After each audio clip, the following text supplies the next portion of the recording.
noche solitaria, colmada de sonidos extraños, frente a la playa sur, por donde antiguamente estaba el rastro de la ciudad, se encontraba una casa abandonada que había sido habitada por una extraña pareja, que solo se les veía salir por las tardes cuando el sol empezaba a ocultarse, abriendo paso a la noche. En aquella noche misteriosa, la fuerte furia del viento hacía que las palmeras se inclinaran como burlándose de su fuerza. Las inmensas olas formaban una cortina gigantesca que se desvanecía al reventar en las arenas. Las parvadas de las aves marineras, postradas en alguna roca o parte del muro, con sus alas desplegadas, parecían titanes en reproche, resistiendo lo impetuoso del aire, y volaban con cierta dificultad para ir a posarse sobre el tejado de la casa abandonada, que se había convertido en casa misteriosa, ya que su aspecto era lúgubre y tétrico. Quienes se acercaban a ella escuchaban sonidos extraños, voces que se confundían con el ruido provocado al golpeteo de un marro sobre la superficie de una lámina de acero. De vez en cuando, lejanamente, como si la distancia quisiera apagarlo, muy quedo, se escuchaba el tañer del bronce de una campana, como si anunciara la entrada de un cadáver al camposanto. Figuras fantasmales cruzaban velozmente frente a quienes miraban la casa abandonada, y todos sentían temor, sobre todo en las noches en que los ruidos eran ensordecedores. De repente, la gente que vivía cerca de la casa contemplaron el resplandor de las luces que iluminaban la estancia. Pudieron ver la claridad perfilándose en los muros de las ventanas. Al frente, lujosos arbotantes con bombillas que daban mayor brillantez a las paredes recientemente pintadas. La sorpresa fue general en todos los vecinos, que no daban crédito a lo que veían. La casa, que días antes daba un aspecto de abandono, se había transformado.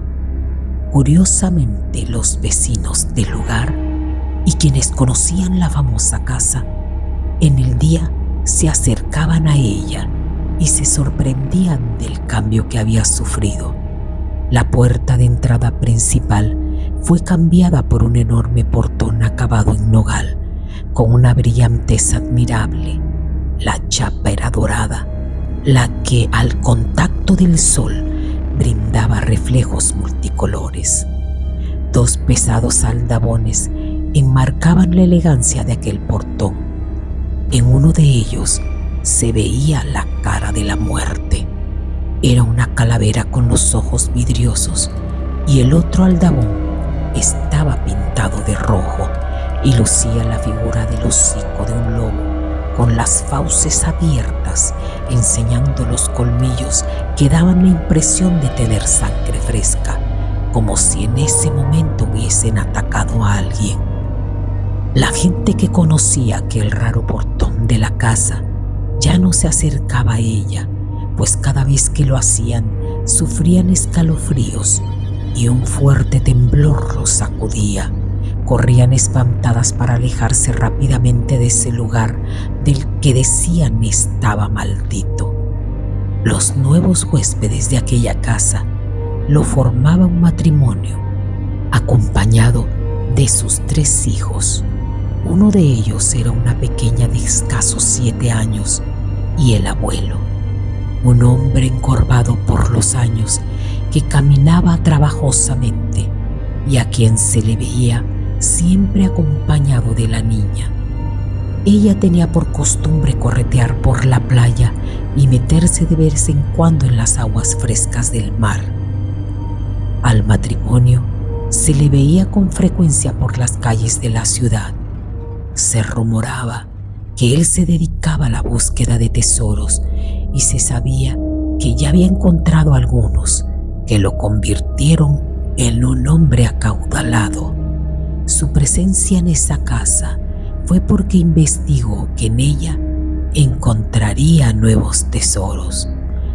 Poco tiempo después, el nuevo inquilino comenzó a contratar gente que utilizaría para las excavaciones que él solo ya había comenzado desde su llegada.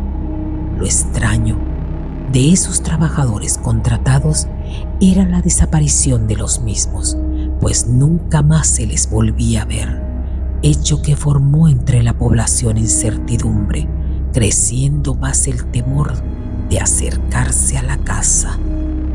Difícilmente la gente aceptaba el trabajo y uno que otro por la necesidad aceptaba laborar, a pesar de los fuertes rumores que se corrían.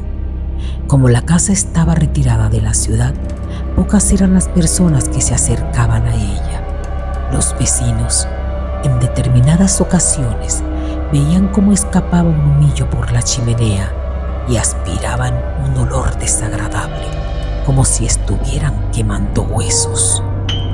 Estas cosas y la desaparición de muchos hombres que habían sido contratados puso en alerta a la población y comenzaron a vigilar la casa.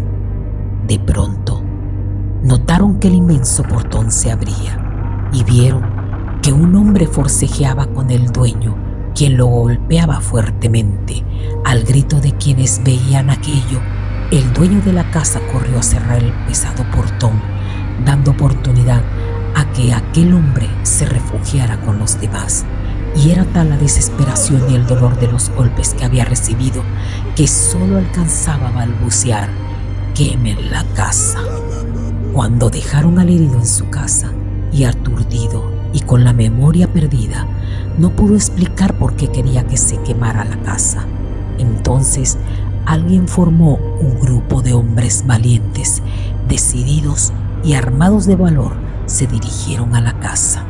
Al llegar a ella, se encontraron frente al portón.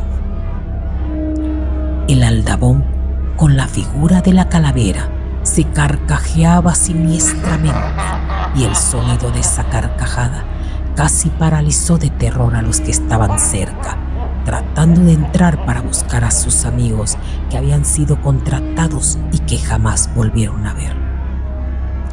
El otro aldabón, con la figura del hocico de lobo, gruñía y aullaba y parecía que un impulso lo quería arrancar del propio portón para atacar.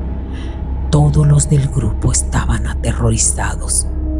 Temblaban con fuertes convulsiones, sintiendo un frío intenso, un frío de muerte. De repente, todo el cielo se iluminó con los relámpagos, causando los truenos mayor pavor a los hombres del grupo. En el instante en que un rayo iluminaba el mar embravecido, impetuosamente se abrió el portón, donde apareció el anciano aquel que con su lento caminar y encorvado paseaba a la niña por la playa. Cuando llegaron a la casa maldita, ahí, frente al grupo, estaba el anciano, pero erguido, fuerte y con una guadaña gigantesca entre sus manos. Su figura era monstruosa, llena de sangre en la cara. Por la boca segregaba una sustancia viscosa, purulenta y apestosa. Una espesa nube cerca de él iba desapareciendo lentamente para mostrar a la niña que siempre le acompañaba. Pero ahora el rostro de la pequeña se había transformado también. Era la cabeza de un lobo. Con los ojos preñados de furia, despedían un brillo maléfico. Atrás de ellos, el matrimonio y los 2 hijos restantes estaban clavados en una estaca, rodeados de una inmensa pila de esqueletos humanos que comenzaron a ser devorados por las llamas provocadas por el anciano, ahora convertido en un monstruo difícil de describir. Él, junto a la niña, reían espantosamente y con asombro Aquellos hombres del grupo que trataron de investigar el misterio de la casa abandonada veían con terror cómo aquellas dos figuras, la del anciano con la guadaña en la mano y la niña a su lado, cruzaban el fuego hasta hacerlas desaparecer y convertirlas en cenizas. Han pasado los años y la gente que vive actualmente junto a esa vieja casona que existió, conocida por la casa maldita, la casa de los espantos, que se encontraba junto a lo que era el rastro municipal y que una y otra fueron desapareciendo por el crecimiento de la ciudad. En la actualidad, cuando está por finalizar el invierno, muchas son las personas que pueden ver un inmenso incendio que comienza con la quema de muchos esqueletos, y el humo que despiden forman la figura de los clavados en las estacas y la del anciano que junto con la niña muestra la enorme guadaña como en plan de amenaza, y desaparecen dejando en el ambiente un olor a azufre y una siniestra carcajada que inunda el